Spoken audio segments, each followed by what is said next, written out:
Hello everyone, welcome back to Coding with Sijas and another episode of Mastering Fiori Elements. In the last video, we have seen what is annotations and how it influences the Fiori element applications.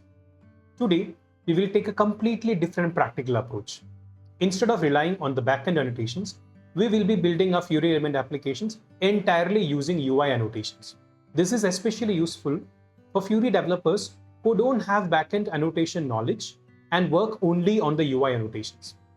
Note that these annotations can be added from the backend, but as a Fiori developer, it is important to know what are these annotations and how it influences our Fiori element applications.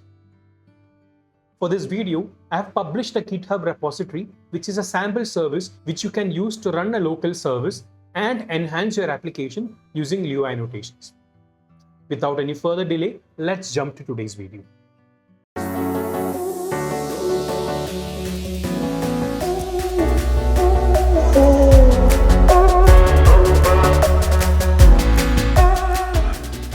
First, let's clone the repository locally. So here you can see the GitHub repository which I have published. The link for this repository will be added in the description. First, clone this repository. So I have already cloned the repository into my local system. So you can see I have the cap service here and I simply need to run npm start. In your case, you have to first do npm install to install all the required dependencies, then you should be able to run the service. So you can see here, the service is already running. So let's copy the URL and open it over here. So you can see I have a service called travel and you can see the $metadata. And here you can see there are multiple entities like people, friends, trips, locations, and photos. And if you look, there are some value help annotations like VH people. And you can see this is enabled with the draft service. Now let's create a Fiori element application using this. So let me copy the URL first and switch back to my VS Code. And let's use the Fiori generator and choose list report page. Next. And here you should provide the connect to OData service and paste this URL. Remove the $metadata and click next. You can already see there is people selected. So let's choose people as main entity. And in the navigation entity, let's choose friends. And here, this is very important. Do not choose anything here. Automatically add table columns. You just choose no. Table type as responsive. And let's call this as diary.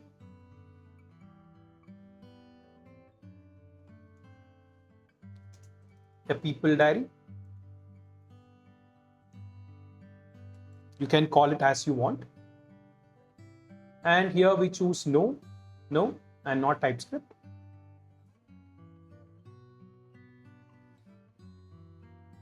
And in the folder path, let me choose Coding with Sijas folder.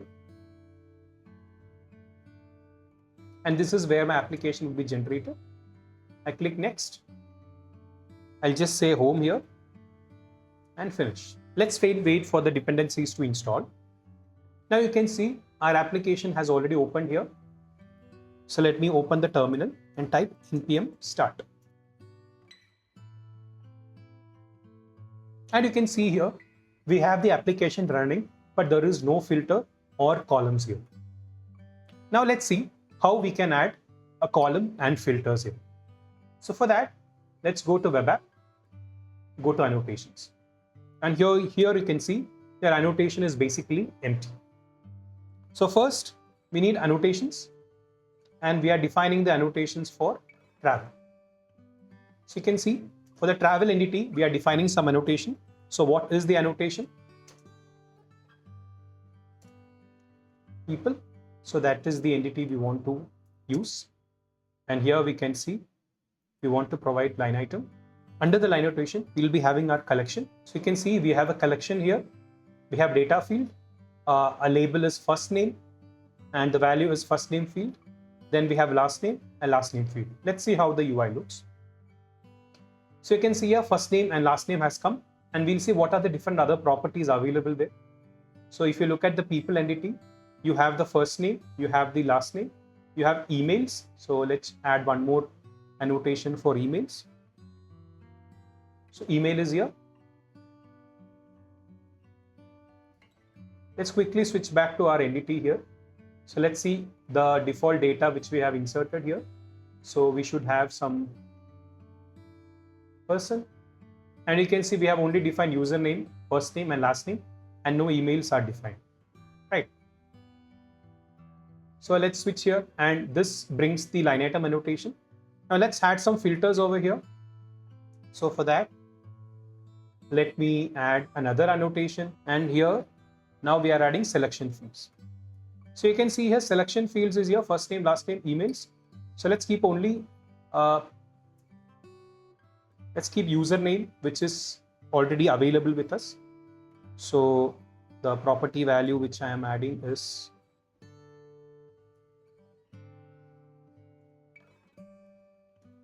username.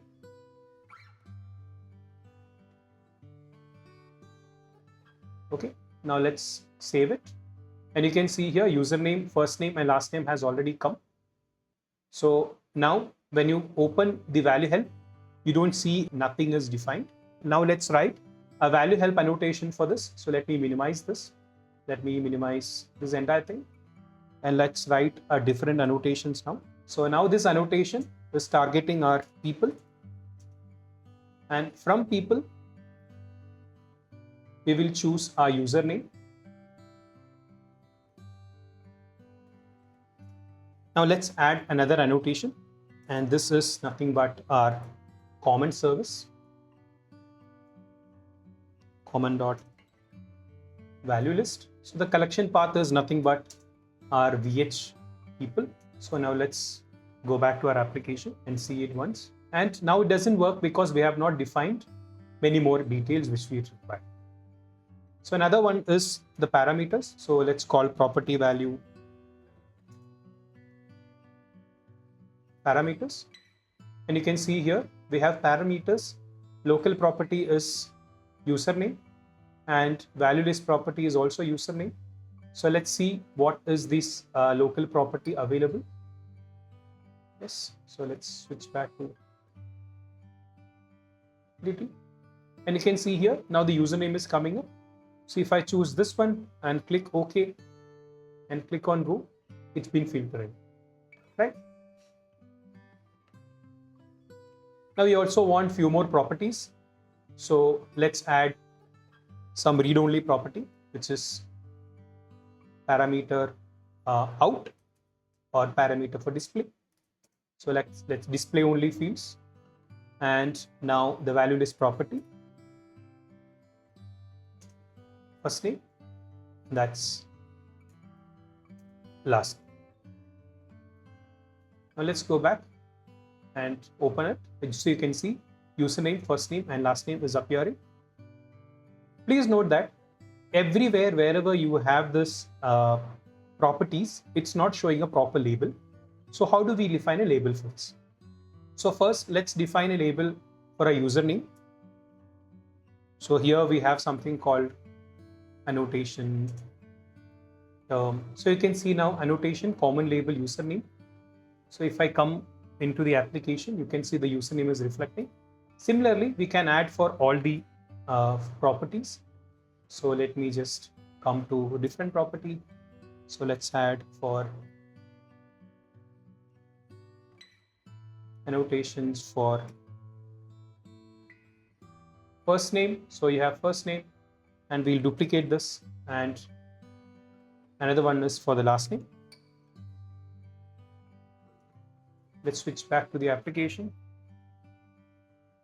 And you can see everywhere the labels are reflecting correctly. Now when I go inside, you see we have the username coming up here, which is also, you can see the navigation is working perfectly fine. Now let's add something into the object page. So let's try editing the first name, last name, and maybe email. For that, first we need a collection facet, which will collect all these things. And we also need a field group. So let's create a field group now.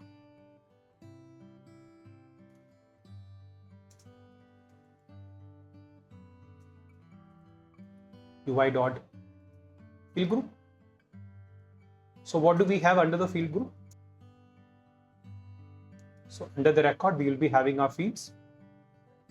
So you can see property data, data field, first name, last name. So we just don't need to provide this every time because the labels are already defined. So now we have, when you go to the object page, we don't see anything because we have only defined a field group. Now we have to define facets.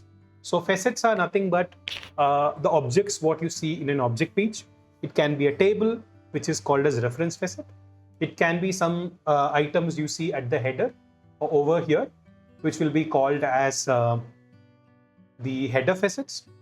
So let's add a facet first. So annotation term equal to UI dot facets. And here we have the collection of facets. So under that, we will be having a record. And type is a collection facet. And let's call it general information. We also need to provide an ID.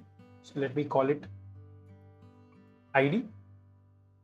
And it is going to be a string, which I can call ID general info.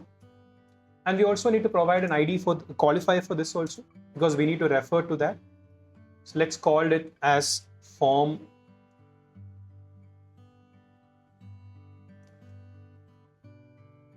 general info. Now we have to reference it here. So property value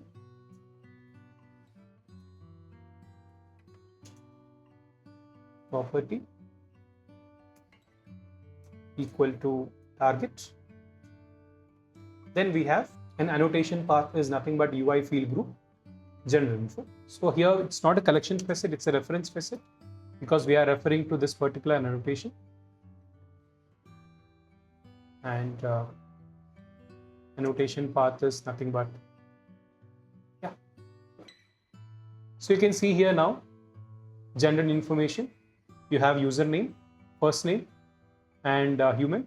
So username is not something which you can modify. So let's change username into emails.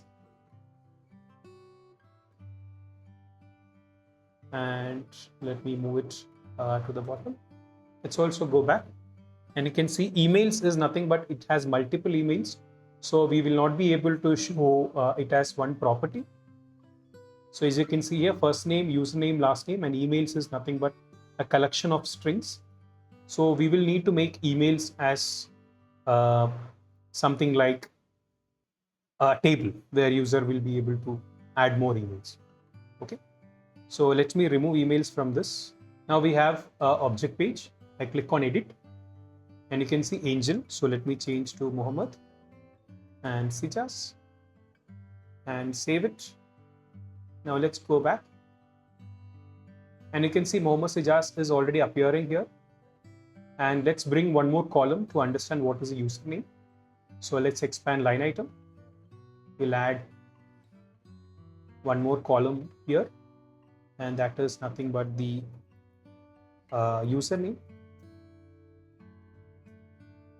Let us remove all the labels, which is not required because we already have defined the labels as part of our property directly.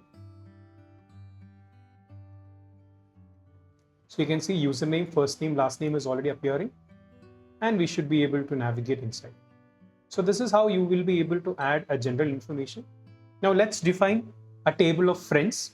So as you can see, if you look at the metadata, you should be able to see people have friends as a navigation property. So we want a table of friends over here. So for that, first, let's go to the schema. And we add new set of annotations equal to friends. So what is friends? Let's see in the metadata itself. So friends is another annotation which will tell a friend username and friend. It's a connection of which says for this user This is the friends, and from there we have friend details of friend from there, right? So each have a person as a navigation property. So you should be able to read the data from the person. So in the friends, let's add the UI LineItem annotation.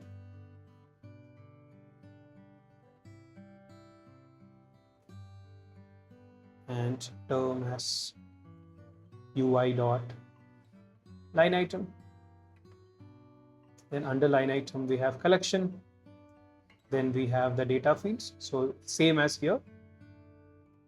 So here we had collection. Then you have record of data type. So record.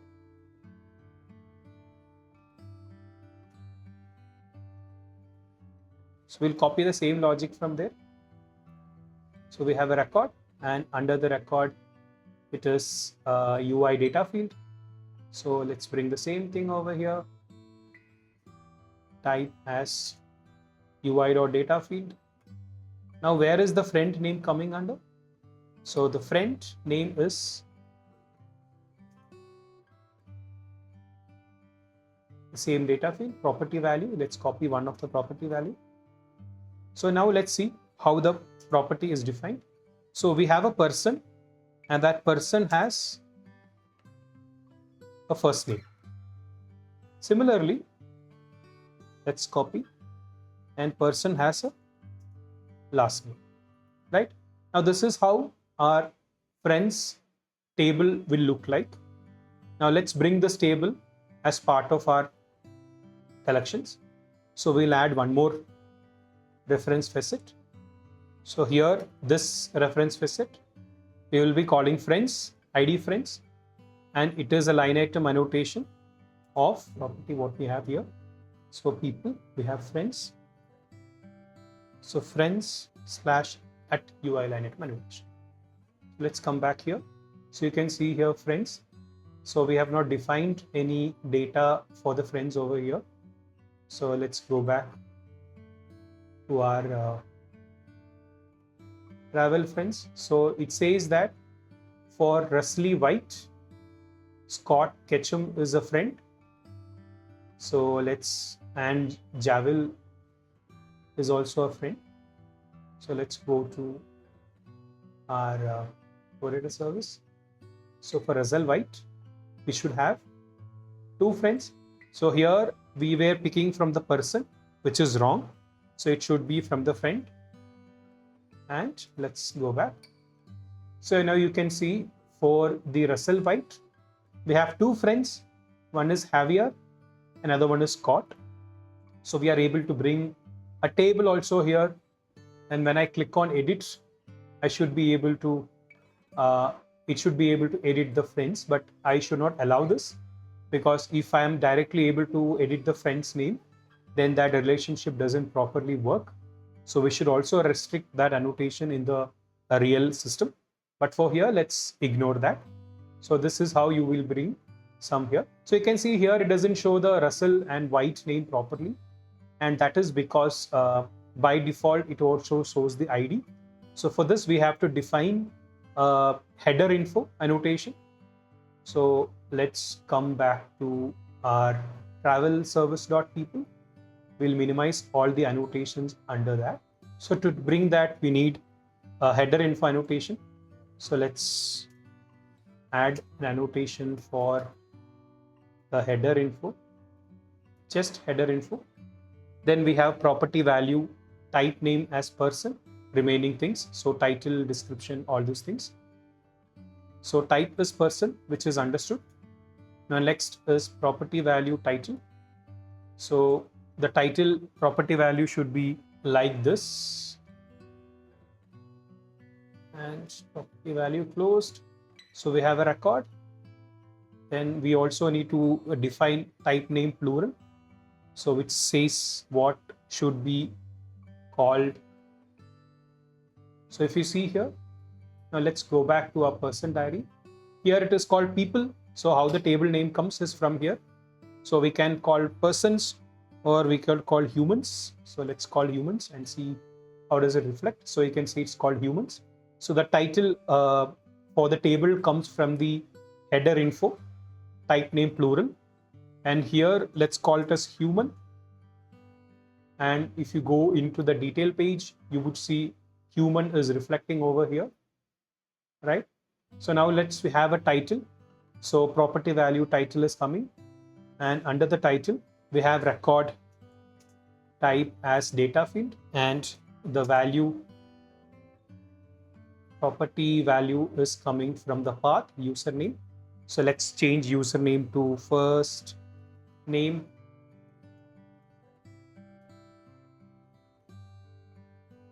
So you can see Muhammad is appearing. So we have one more field similarly, which is called the description. So title is changed to description, and it will be the last name. So you can see first name and last name is appearing over here. Muhammad is the first name and Sijas is the last name. Let me go back and let's see the Russell White. So we have Javier over here and Russell White is appearing over here. So what if we want to bring some additional fields over here? So what I have done in between is I updated the OData service so that it is pointing to one email at a time. So this is much better because we can think a person only one email. So this is already updated in the code. So when you look, it will not be emails, it will be just email. So let's see how it looks like. So let me go inside and let's update our local annotation. So it is called email. And the reason why I'm getting error is it always, the local annotations is always comparing with the local metadata. And I still have here as emails. So I have to refresh my metadata. For that, I can right click on the manifest JSON and click on service manager. Click here and just refresh and save. So if I go to my metadata, you can see it is now called email and the error here would be already gone. So now if I come back, I can see email here. So angel@example.com,